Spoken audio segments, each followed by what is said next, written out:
Hello, here is my video 8. For a change, this one moves from the general to the personal.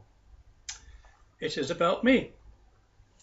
Difficult enough to condense the previous ones into slots of 8 to 9 minutes. This presents a challenge. There is so much to tell, hence some very long biographical books. To resonate with other videos, I will concentrate from when I went to France. Whilst there, through conspiracy to defraud and its success, I was robbed of over £1 million by 2 UK merchant banks. Although subject to English law, it was played out in the French courts from a brazen display of lying and cheating. My French barrister was horrified at the crookedness and criminality. To make matters worse, at the same time, I found out that appointed UK solicitors and barristers were working in league with the banks to cheat me. Coincidentally, a high street bank had also conspired with my joint solicitor to defraud my mother and me in the UK. Alas, she died shortly after finding this out. The bank proceeded to cheat me out of a substantial sum from her estate, and that situation welcomed me as I returned to the UK seeking justice and restitution. Much to the annoyance of the judicial system, I personally gained threefold legal aid to claim against the UK solicitors. For years they claimed enormous sums from the state by deception, in that nothing was done except their own collective protection. I then took direct action myself in the High Court and was led a merry chase of chicanery, fraud and corruption, much of it from the judiciary itself. My partner and I could never have dreamt of the injustice which was railed against us through tricks and open collusion between all ranks of the judicial system. We called in the fraud squad. At first, the DC seemed responsive and determined to act for his proclaimed duty against criminality. It was all a show.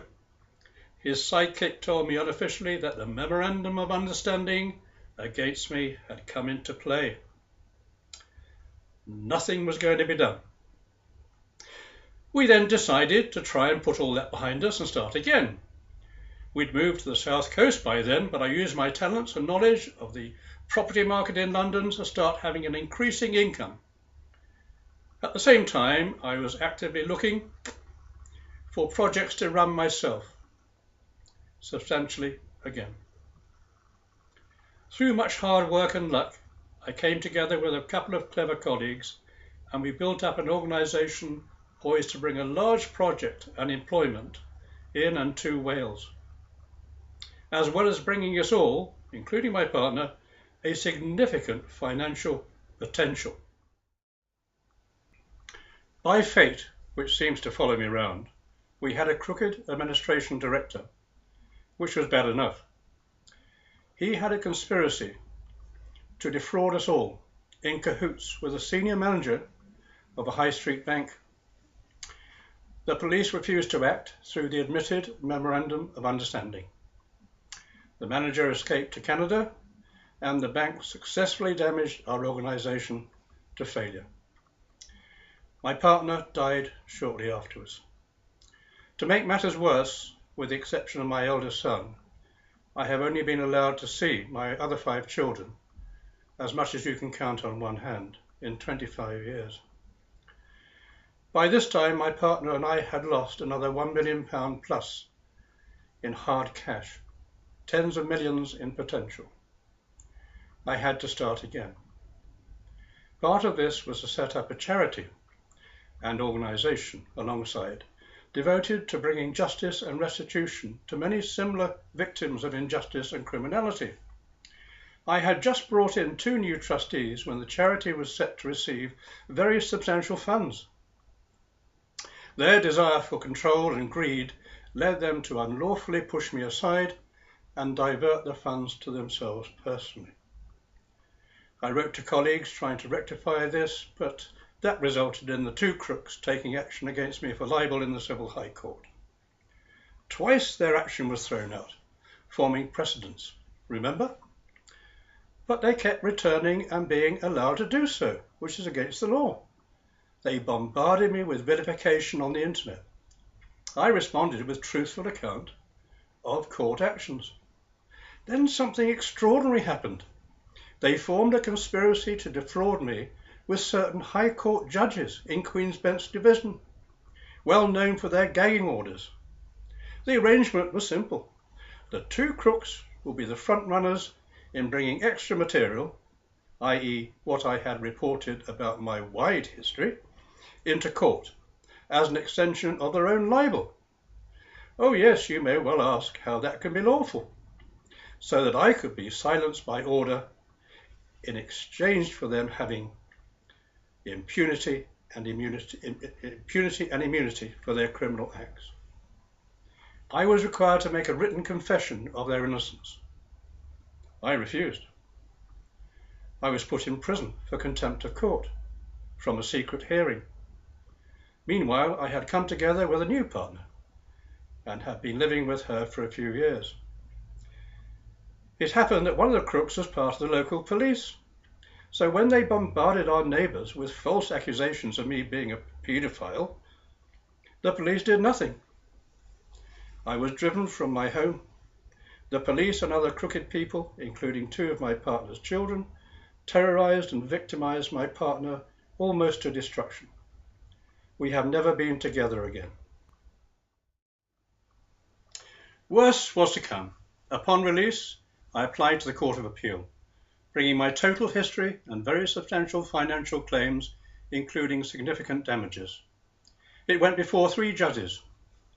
At the outset, they said that they had read my substantial bundle, but in secret, not allowing it to come into open court. They had also decided to ignore it in secret. A very important part of that matter is that one of the judges was Moses, now in charge of press regulation for freedom of expression. Another judge was Mumby. Remember him, who was being so vociferous against secret courts? I was to be sent back again to Queen's Bench for me to confess. I was put back in prison for my sins, again from a secret hearing. Unbeknown to me, proceedings were taken out alongside to have me sectioned to a mental home if I did not confess. And that involved the Attorney General and Treasury Solicitor, who kindly wrote to me later in prison offering freedom for my confession. Luckily, a solicitor intervened, but Magna Carta, habeas corpus, appeal, court appearance were all denied me. But they and others had not finished with me yet, oh no. Of all people, it was my younger brother who testified that I was mad. But this was after I had caught him committing perjury in the civil courts over a small disputed claim. This coincided with me cashing out solicitors, barristers, third parties, and a local civil court judge in another conspiracy to defraud me. I had all the written evidence. I was now beginning to have a formidable group of crooked people ranged against me. With the cooperation of more dishonest local judges, I had bankruptcy proceedings brought against me by my brother. The whole process was dishonest, failed in lawful proceedings, was corrupt in word, deed and intention, which was designed to financially destroy me and to confiscate my evidential documentation. Have I been idle in seeking justice from all this? Far from it.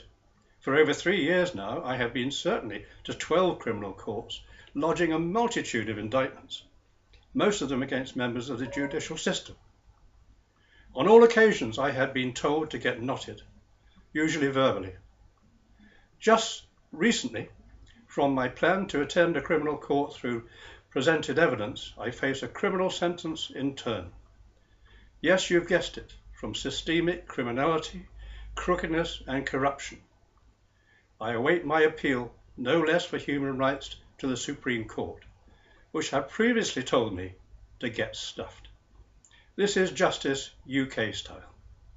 Thank you for watching and goodbye.